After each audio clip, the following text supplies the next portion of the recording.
Hello, welcome back. Today we've got another £200 worth of 10p's we are hunting through, looking for ideally alphabet 10p's or territory coins, world coins, other things of that nature. Ideally though, we want some 2019 dated 10p's. We've never completed a 2019 book. We have, they've got A, C, D, E, F, G, H, I, J, K, L and M, N, O, P, R, T, U, V and X. So still 6 to go to complete a 2019 book. We started our third 2018 book, having completed it twice already. We're not hugely through this book so far. We've got A, we've got E, we've got I, we've got M, V, X and Y. So let's get into these bags and see what we might find. Okay then, whilst the coin hunt is ongoing, I'm going to be responding to some questions and comments left recently on my videos. If you get a random like and a love heart from me, that means, and no reply, that means that I put it into my question bank to be responded to. We're going to start with William first. So it's William and Kerry and Tucker ask, good morning Christopher, many thanks for getting back to me. My question is, my girlfriend got a 2017 Shield 50p coin yesterday in her change, but wanted to know if it's worth hanging on to. As you said in one of your videos that the 2017 Shield was the lowest minted Shield 50p. Many thanks. So yeah, the 2017 Shield is the rarest circulating definitive that we know of so far. Obviously, it is a really low mintage. It's rarer than the Isaac Newton 50p. Marginally, which is a very desirable scarce coin to come across. It's not the most valuable. Now this all comes down to rarity, scarcity, mintage. How many were made isn't the be all and end all of the value of a coin. There are coins with a higher mintage than the 2017 Shield. If you take for instance the Jemima Puddle Duck, which that has a higher mintage than the 2017 Shield. It's worth a lot more just because it's an exciting coin. It's a rare coin. It's the rarest coin within that 5 coin set, so people want it and will pay a premium for it. So just because it's low minted doesn't mean it's going to be worth some value. I would say they're worth up to say £3 to someone who needs one, but they're a coin that over time should only get rarer and rarer. So yes, I keep them, but I've got lots of them and people aren't sort of seeking them out as much, and they're not as obvious as say a commemorative that people might pull out their change. Right, Mark Billingham says, if it's not environmentally friendly to melt down coins in storage, do you think we will see the 2020 and 2021 Shield 50p's before any more salmons enter circulation? Yes. I get the impression that the Atlantic salmon new definitives that are out there have been fast-tracked out into circulation. So some have been minted and put straight into circulation rather than go to the back of the queue at the long store. I guess there is no other way other than to circulate these coins that are waiting at the long store to get through them to start putting more coins out. I guess they could always put things in different orders, like some of the Shield designs with the Queen could keep getting moved to the back of the queue in favour of more exciting, more newer coins. I don't know how the long store works. All I know is that they've all been confirmed time and time again, just because they've got coins with the Queen on in the long store waiting to go out into circulation, they have no intention to melt them down and replace them with new coins with the King. Right, Paulie says, I've been working my job in a sports complex with access to 2 tills for over 2 years now, and I've never seen a Florence Nightingale paid into us. That's really bizarre. See, if you work somewhere that has access to change in retail, or as you said on a till, or if you're lucky enough to work in a bank, you've got a good chance of digging through things in your off time or slow times to try and pull out some exciting commemoratives. But I guess it's just that you could get stuck on anything. It's not always the rarest coin that you'll get stuck on. I remember my first £2 coin book, I was stuck on the Olympic Rio handover, which is, again, it's a scarce, rare coin, but there are harder coins to come across in terms of how many were minted. And all you've got to do is look at, was it the current 50p book or the previous 50p book that I'm doing? It took a long time to find a Paddington at the station, which is a very common coin, so it's just probability you might get stuck on something that isn't as rare as others. Trail 4 Buddy Moore says, hi Christopher, I am just wondering, how long do you see yourself doing YouTube?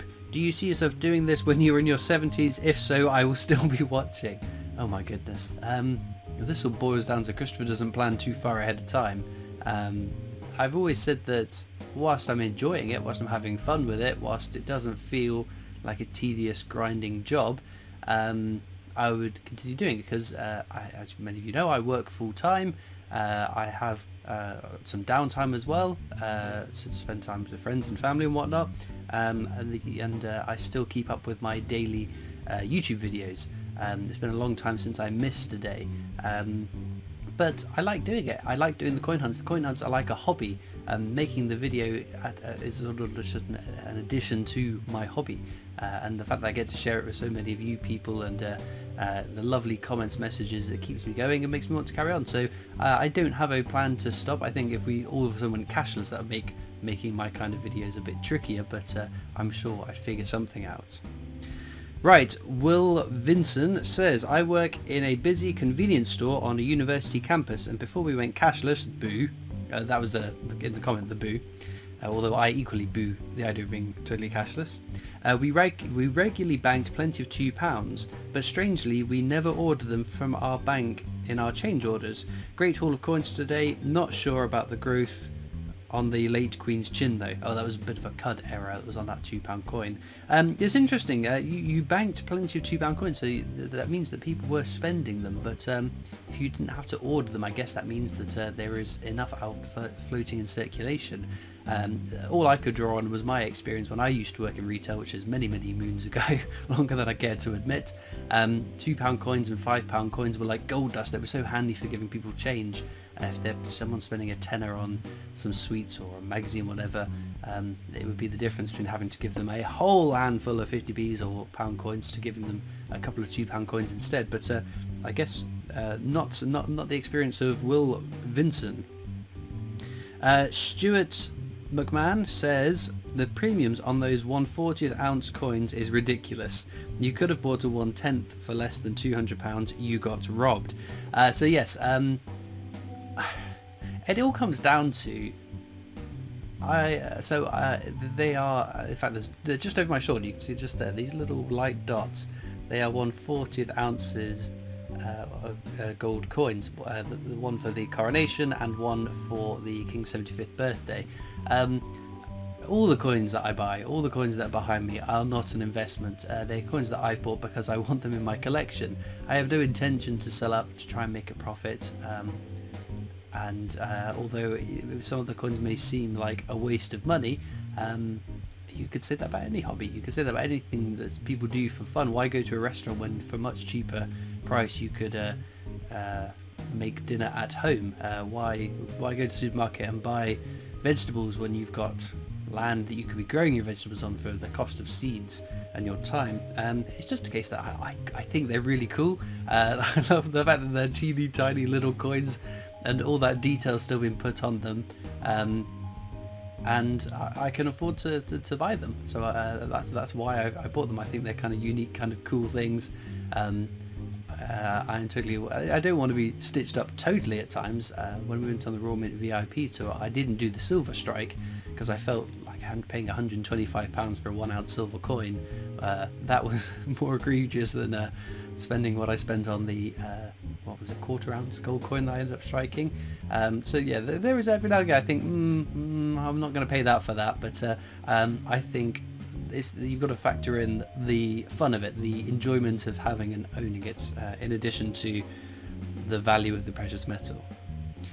Golden Goose says, "Hey Christopher, I'm registered with the Royal Mint, but I don't recall, but I didn't receive email confirmation." Oh, I'm messing this up, aren't I? Let's start again. Right, Golden Goose.